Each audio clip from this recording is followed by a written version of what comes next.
नमस्कार, आप देख रहे हैं न्यूज 18 बिहार झारखंड। मैं हूं आपके साथ रुचिका राज। महाराष्ट्र के कैबिनेट मंत्री धनंजय मुंडे ने आखिर क्यों इस्तीफा दिया, इसके पीछे की वजह क्या है, आइए इस वीडियो के जरिए जानते हैं। बता दें आपको कि मंत्री धनंजय मुंडे ने आखिरकार अपने पद से इस्तीफा दे दिया है। धनंजय मुंडे का इस्तीफा उनके पीए प्रशांत जोशी ने मुख्यमंत्री देवेंद्र फडणवीस के आवास पर लेकर वो पहुंचे।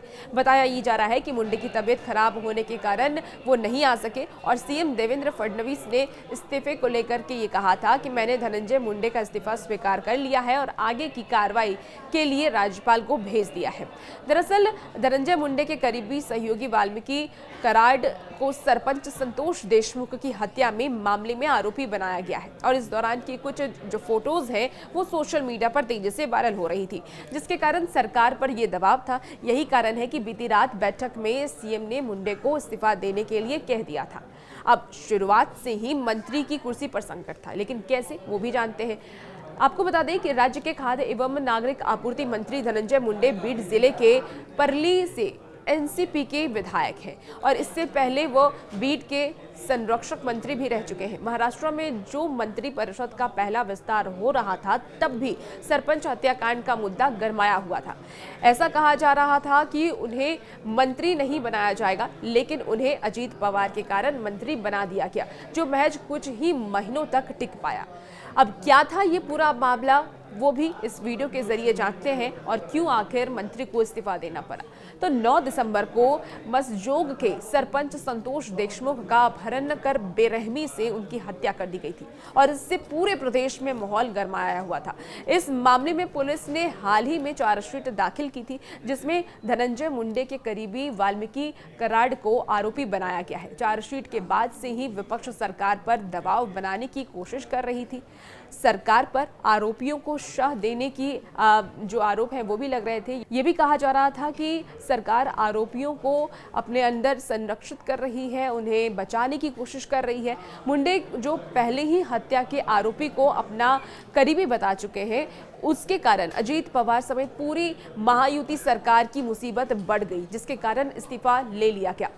राजनीतिक दबाव के बीच सरपंच संतोष देशमुख हत्याकांड के फोटो सोशल मीडिया पर तेजी से वायरल होने लगे, जिसने सरकार को मुसीबत में डाल दिया। जिसके बाद ही मुख्यमंत्री देवेंद्र फडणवीस ने एनसीपी नेतृत्व से धनंजय के इस्तीफे की मांग की थी, जिसने सरकार को मुसीबत में डाल दिया। जिसके बाद से ही ये कयास लगाए जा रहे थे कि देवेंद्र फडणवीस को वो बहुत जल्द ही अपना इस्तीफा सौंपेंगे।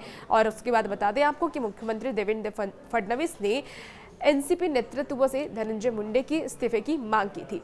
अब आपको बताते हैं ये भी कि धनंजय मुंडे ने इस्तीफा देने के बाद आखिर क्या बोला, उनकी तरफ से क्या दलील दी गई है। तो धनंजय मुंडे इस्तीफा देने के बाद सामने तो नहीं आए, लेकिन उन्होंने सोशल मीडिया प्लेटफॉर्म पर अपनी बातों को रखा है। उन्होंने लिखा कि सरपंच संतोष देशमुख की हत्या के आरोपियों को कड़ी से कड़ी सजा मिलनी चाहिए। कल जो तस्वीरें सामने आई उन्हें देखकर मैं काफी परेशान हो गया। इस मामले की जांच पूरी हो चुकी है और कोर्ट में आरोप पत्र दाखिल किया जा चुका है।